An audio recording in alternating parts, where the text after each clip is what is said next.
First part, fuel cell, slots in, close up the cartridge.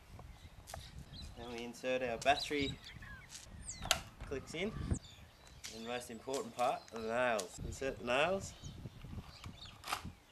so, and release the spring, and your nail gun's ready to fire.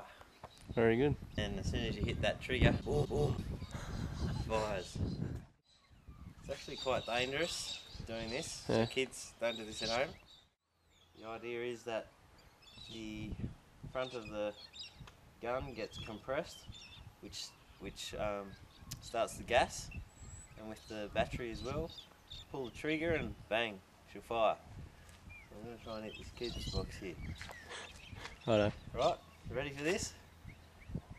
You'll hear the gun as it makes its noise. Here we go. Oh.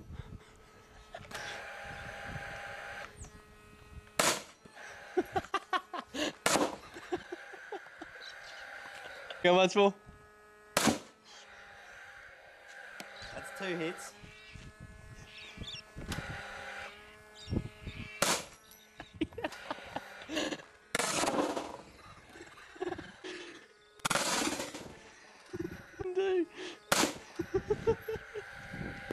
Righto.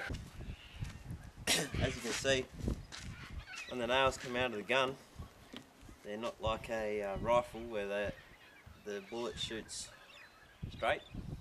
The nails actually go end over end. So you can see here they've hit on their side, made some imprints there. Yeah. But if I turn the box around, you'll see on this side, got a nail that's gone straight through. There it is, wounded the box.